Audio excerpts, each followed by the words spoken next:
Section 2.7 is on properties of real numbers.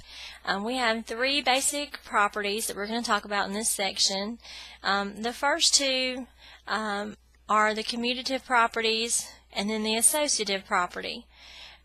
These two are probably the ones more we just say are kind of common sense in math. The third one is the distributive property, and it's the one that we will use the most, that we'll see will show up in a lot of problems down the road. Okay, but first, the commutative and associative properties. The commutative property is for addition and multiplication, and this property tells us that the order in which two numbers are added or multiplied does not change the answer. Okay, so we say commutative deals with the order in which you add or multiply two numbers. Okay, so for my example, 2 plus 3 is 5, and 3 plus 2 is 5. Okay, it doesn't matter the order that we add those two numbers in, we're still going to get the same thing. This means 2 plus 3 equals 3 plus 2. Okay, this is the commutative property of addition. This also applies to multiplication. So we know that if I multiply 3 times 2, that's going to be 6. If I turn it around and say 2 times 3, then that's also 6. So we say that multiplication is commutative. So I can say that 3 times 2 is equal to 2 times 3. And see, these problems deal with just two numbers in the problem.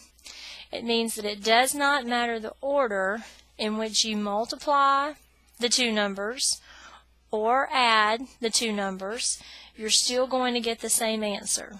Okay, so my question is subtraction or division commutative also? Okay, because remember at the top I said this is for addition and multiplication. So let's try an example.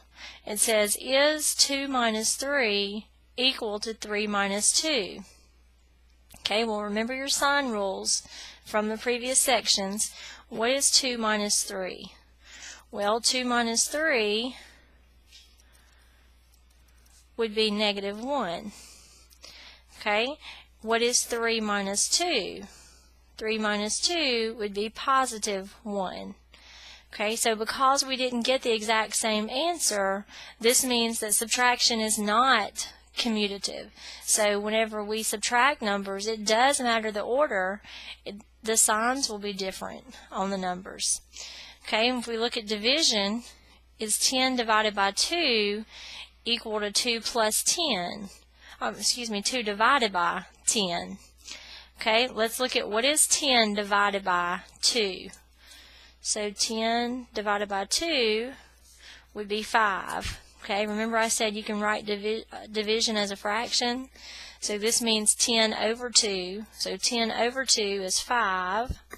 But if I switch it around and I'll look at 2 divided by 10, 2 divided by 10 means 2 over 10 as a fraction, and which if we reduced would reduce to 1/5. Okay, so here we get 5 over 2, or 10 over 2 is equal to 5. 2 over 10 is equal to 1/5. Again, these are not the same. So it does matter the order when you're dividing numbers and when you are subtracting numbers. Okay, so is subtraction or division commutative? We would say no to that. Okay, only addition and multiplication.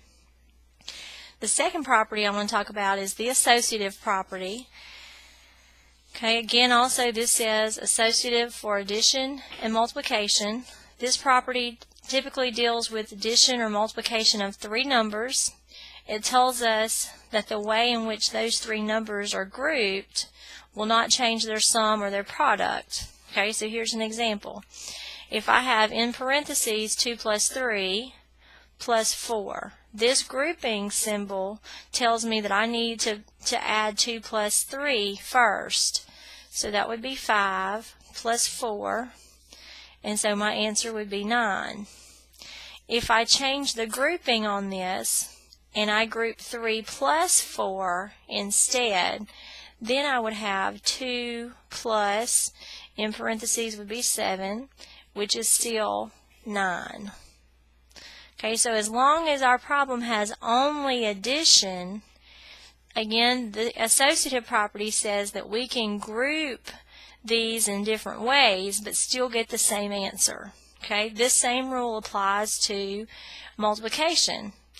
2 times 3 times 4. If I group 2 times 3, that's going to give me 6. 6 times 4 is 24.